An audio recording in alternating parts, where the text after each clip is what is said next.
Hey guys, happy Wednesday, September 11th today. As y'all probably know, Gamestop reported their Q2 earnings yesterday, and I wanted to take a minute to go over some high-level thoughts with you. We're not going to go through the 10Q in detail, just the things that stood out to me that I think as you're investing or thinking about trading GameStop, it's worthwhile to point out to you. I've got a couple of other things I want to talk about, common questions that I've seen floating around over the last 24 hours since they released that earnings. We're going to talk about the 20 million share dilution. Questions that are going around about, is GameStop going to do dividends, warrants, or units? Where are the marketable securities on the balance sheet? What about the share count discrepancy? Why was there only 360 million shares or so on the financial statement? The big lie on social media about book value. People telling you that book value should be used to calculate GameStop's price. We're going to clear that up again and tell you what you should be looking at to properly value GameStop. And that goes into the next bullet point I have up here, the big ratios mistake. What are the ratios that people are misdirecting you to because they don't want you to look at the ones that actually matter? I'm going to tell you which ones actually matter so that can help you as you're deciding when and where to enter and exit the play. We're going to follow that up with one quick example of GameStop's competitors, some comps, and how those ratios look on a solid company, where GameStop has fallen short and what it's going to take to fix it. And then we're going to wrap up with my trading strategy for GameStop. I did buy some GameStop today at $19.50. I'll talk about why I did that and what I'm looking for on the upside and downside from that entry point. Now, I want to get through this as quick as possible. So with all of that being said, let's get right into the info.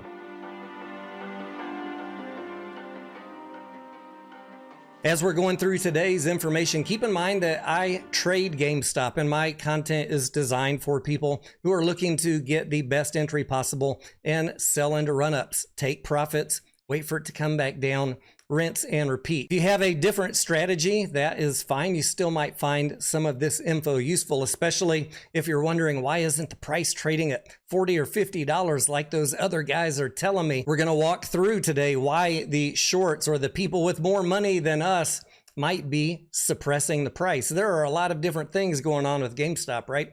We got algos, we got high-speed traders, we got shorts, we got retail, we got CPI this week, PPI, we got the Fed meeting next week, we got an election coming up. This is going to be a heck of a play. There's going to be a lot of volatility. And if you want to trade it, I think it's important that you get the best entry possible. If you can understand how the stock is being valued by the market, that will help you make some decisions on what is a good entry point and what is a good exit point into any volatility. And before we go into these 4 bullets from GameStop and a couple of highlights from the 10Q, I want to give a shout out to a couple of the great GameStop YouTubers who I think are providing level-headed analysis of this play, Tetron Invest and Richard Newton. I do enjoy their content. I don't always agree with everything they say, but I think they present a very balanced view of the play, unemotional, and I do appreciate that. The highlights from GameStop here today: a disappointing revenue number, $0.798 billion for the second quarter compared to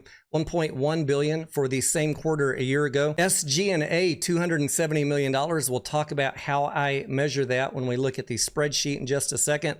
Net income was positive $14.8 million thanks to interest income and cash equivalents, as we were expecting with the cash raise done in May and June, came in at $4.2 billion. I plugged all of GameStop's numbers from their 10Q into my spreadsheet so we could analyze them really quickly. The number of locations here at the top of the screen we're going to talk about in just a second when we look at a couple of footnotes. We won't get an update on that probably until the 10K, so this is likely not an accurate number. And the fact that GameStop is probably closing some stores might have something to do with the decline in revenue, but we have here the net sales or the revenue for the company, $798 million. In red, you can see that was over a 31% decline year over year. And one thing that is inescapable, inconvenient, I get it, but still a fact, is that the company has been in a long slide for many years on revenue. And that is definitely something that Wall Street is looking at as they're deciding what to value the price of this stock at. GameStop's gross margin for Q2 was $248 million. That is our revenue minus the cost of that revenue. As you can see from looking at the previous quarters, 31% gross margin is a very healthy improvement and something to be proud of. SG&A came in at $271 million, and the easy thing to do, but incorrect thing to do, would be look back a year ago and say, oh, well, that's a $50 million improvement from Q2 a year ago. And here is why just looking at the dollar amount is not the right way to do it, because as revenues come down and as stores get closed, we would expect SG&A to decline. Really what we want to do is measure SG&A as a percentage of revenue. And what we have here for that number is 33.92%. And that is not an improvement from previous years or previous quarters. It is going the wrong direction. Operating income came in at negative $22 million for the quarter. So the core business was not profitable, but we kind of expected that. Most of the profits for GameStop happen in the fourth quarter, so we're not going to slam them for that. And they had a bonus from the interest income, $39.5 million. You guys might remember 2 weeks ago, I told you to expect an interest income for this quarter right around $40 million. With that contribution from interest income, the total net income came out positive $14.8 million, or 4 cents positive EPS. While we're here on the 10Q, let's talk about a couple of just small things, common questions that are out there in social media right now. The first one being marketable securities. Why is it only $11 million? Where is all of their investment, and how did they generate that interest income? If we read down in the footnotes below those financial statements, I think the answer is right there for us. They explain that any investment in treasuries that is a maturity of 90 days or less is going to be shown in the cash section of the balance sheet. Only investments in treasuries that are greater than 90 days but less than 1 year will show up in that line item called marketable securities. So they were likely investing in T-bills, but with maturities of less than 90 days. Either that or money market funds. In either case, T-bills under 90 days or money market funds are going to be considered cash. So it's buried in here on this line item called cash and cash equivalents. If the maturity is less than 90 days, then by accounting rules, you can consider that equivalent to cash. Why did they switch up their strategy? Why did they have $300 million in marketable securities, and now all of a sudden they're investing in these really short-term T-bills? Because of the current situation going on out in the world of finance, this inverted yield curve that you might have heard of, short-term treasuries are actually paying a higher interest rate than longer term. And so this just tells us that the finance team, the CFO, whoever's in charge of making these decisions at GameStop, is doing a good job of putting the money in the right place to earn the highest possible yield. One other thing that you might have noticed if you were looking closely at the income statement is that the number of shares reported that they calculated the earnings per share off of was 386 million shares. And if you were asking yourself, why does it say 386 million when I know that the float after the dilution they did in May and June, the float is around 426 million. According to accounting rules, companies are supposed to use a weighted average of shares for the quarter. So that is how we get 386 million shares on this 10Q for Q2. And you can expect that in Q3, the accurate number of shares, 426 million, will be what shows up on that one. Unless, of course, they're doing additional dilution in Q3, and we'll get a new weighted average for that quarter. Continuing on our list of things to chat about very briefly, there was also an after hours yesterday for GameStop, that 8K notifying investors that the company did file a prospectus supplement that they were going to do an ATM for an additional 20 million shares. And the only thing that I want to say about that is I don't know what Ryan Cohen's plan is for that. It's either going to be one of two things. He's going to churn through them in the next few days or the next couple weeks and put that money in the bank right away, or they are just preparing this early in case there is another big spike far above fair value. They have the paperwork ready to go and they can sell into any high volume price spike day. And if that happens, if they're planning on doing that, they could make well more than the $400 million that we see listed here as the potential that they could earn from this prospectus supplement. If they are selling them right now a little bit every day, then I would expect that the company will update investors in short order once the prospectus, once the 20 million shares is fulfilled. And if we don't hear anything, then I'm going to assume that he's keeping it in his back pocket for a rainy day and a price run up. Why would GameStop do more dilution? Why do they need another 400 million, 600 million, 800 million, whatever they can get from this? Why? That's what everybody wants to know. They are doing their job, guys. The core business is declining on revenue. It's not making money. At best, it's going to break even. The company is only profitable because of interest income. So you have to understand that they are trying to stack cash and give themselves the most flexibility to pivot the business, to make it a real turnaround story. If you want a turnaround, they're going to need the money to do it. So I get it that it is irritating. Believe me, I understand. Dilution is always irritating. But I think that when management of one of these corporations is doing a dilution, that there is always a plan. I just wish in the case of GameStop that they would communicate that plan. And I know some of y'all think it's real cute that Ryan Cohen and GameStop are quiet about their plan, but I personally don't feel that way. And I know that Wall Street doesn't feel that way either. And, I'm not going to get into a big debate about whether he should reveal the plan or not, but I do think it would be nice for investors to know, is more dilution going to come later this year, next year? It matters to us if we're trying to get the best price. We don't want to be buying right before a dilution announcement. No one wants that to be a surprise, right? But if you get a communication from management that, hey, we might be raising more cash, at least you have that in the back of your mind as you're making your buys, and it might help you decide what price level you're willing to buy at if you're going to hold this thing for a while. That's how I look at it anyways. While we're talking about dilution, over the last week, I saw a lot of people reposting videos from other YouTubers talking about maybe GameStop could issue warrants, or maybe there's units that they're going to issue. Guys, just chill on all of the hype stuff. What you see from this S3 that was filed back in May with these 7 different securities listed here is a very standard form. You can find it from many different companies. It's called a mixed shelf offering. Companies do a mixed shelf because they can just list everything, get it all done in one timely, cost-saving filing, and they have all of the options open to them. So, Tony, are you saying there's a chance? There's always a chance. Everything is on the table, but all you've seen is ATM offerings, equity offerings of common stock. And that is mostly what you ever see.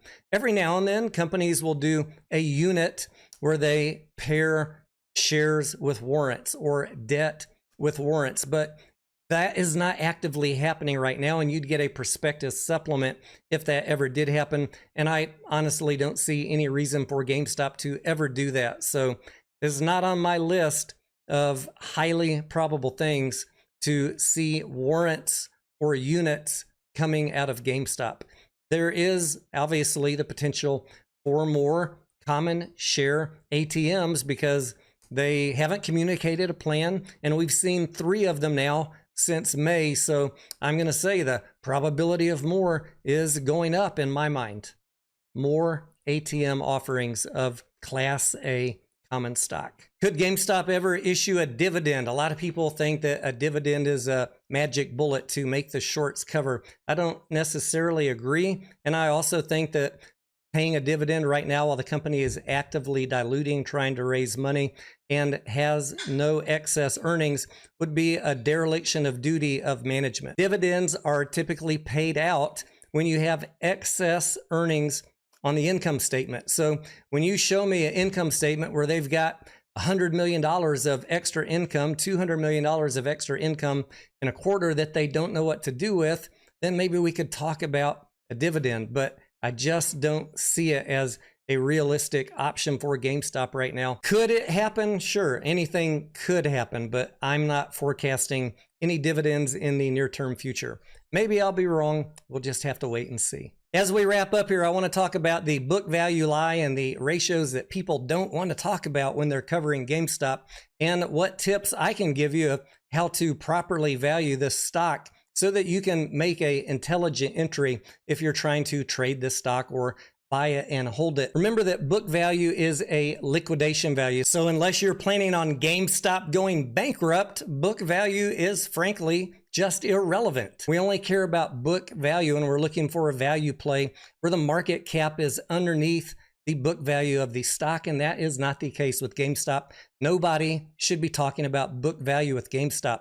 We should be talking about ratios that make sense, that Wall Street is analyzing this play at, because that's what management's doing when they're deciding when to dilute. That's what the shorts are looking at when they're deciding, should I short this thing? Don't you think that you should understand what ratios all of these people are looking at so that you can get the best entry on this stock if you're interested in buying it or trading it? There are people that want to talk about the balance sheet or the solvency ratios, the liquidity ratios, even the efficiency ratios, the turnover inventory. Those are all fantastic at GameStop, but none of them really affect the price. They're like the first hurdle. Okay, we got a solid company here.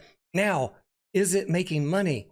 And that's where you get into profitability ratios, market ratios, and the valuation ratios. And that is really what you need to focus on as an investor. And what I would encourage everybody on social media to start educating your audience on how to properly value this stock. What really matters for GameStop. The price of a stock is derived from earnings, from income, not from cash sitting on the balance sheet. You could have $5 or even $8 billion on the balance sheet, but if you don't have earnings from operations, they're not really going to care. And investing in treasuries where the company's earning 4 or 5% is not really interesting to Wall Street either, because they could just go invest in treasuries themselves and not have all the risk of buying a public company that has a declining core business. So it really is incumbent on Ryan to deliver a real plan, a strategy, an acquisition, or some investment to drive earnings far above just investing in treasuries. The book value of GameStop is just over $10, but if you want to see some price targets from Wall Street or some institutions coming in and buying this thing with strength, there's going to need to be earnings. You're going to need to talk about these market ratios and the valuation ratios to justify a price target that you're talking about on social media. Walk through these ratios and show your work to justify your price target. And just so you know what I'm talking about, what you're up against as far as when an institution is looking at making an investment in GameStop versus another company, I pulled 3 other companies from the retail or specialty retail or computer and hardware retail segment and put them here on a spreadsheet. And I'm showing you here some of these valuation ratios and how GameStop stacks up against these other companies. And if I have it highlighted in red, it is a bad number. The EV to EBITDA, way too high. The PE ratio for GameStop, because of lack of earnings, sky high. Institutions aren't going to pay that high of a valuation for GameStop. ROE, pathetically low from GameStop because of lack of earnings.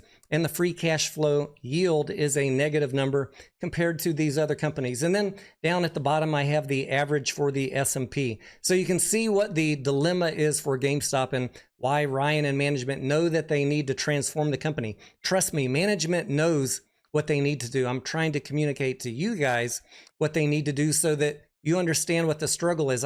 It drives me crazy to see people saying, I don't understand why it's not at $40 or $50. I mean, look at the book value. Book value does not matter. These valuation metrics are why GameStop is being held back, unless you get Roaring Kitty starts tweeting and you get a day or two of running up. And that could happen again. If you want to just buy and hold and wait for a Roaring Kitty tweet, knock yourself out. There's probably going to be another one. But if you want to understand how to value the company properly and what management is focusing on, these valuation metrics and that chart that I had up there, the ones on the far right side, those are what you need to learn. And I hope that you do. And I hope more of you start talking about it. For those that want to play the algo game or the MOAS game or the buy and hold game or wait till Ryan announces a plan game, that's all fine with me. I really don't care what you do. But for those of you that want to learn how to properly value companies and what, in my opinion, is holding GameStop back, these are some things that I suggest you start learning and start suggesting to the content creators and folks on social media, hold them accountable to talk about these things, because they are the real problems for GameStop right now. And like I said, I'm sure that management is aware of this stuff. And that is part of the reason Ryan is raising money to transform the company and start delivering some earnings beyond 4 or 5%. I said at the end of this video that I would talk about my trading plan for GameStop. We are pushing up on a upcoming live stream here in a few minutes, so I want to wrap this video up. We'll talk about my trading of GameStop on the live stream, so I hope to see you there. Come and ask some questions, whatever you want to ask about GameStop, and we're happy to try and help you the best that we can. I'm not a financial advisor. I'm not a CPA. I'm just a dumb investor like you guys. But I do know a thing or two, and I know bullshit when I see it on other YouTube channels. And they are misdirecting you guys to talk about things like book value or liquidity ratios, things that are irrelevant to the price. And I hope that you got some value out of learning what is really important to GameStop going forward. Thanks again for watching all the way to the end. I am Tony Denaro, and I will see ya on the next video.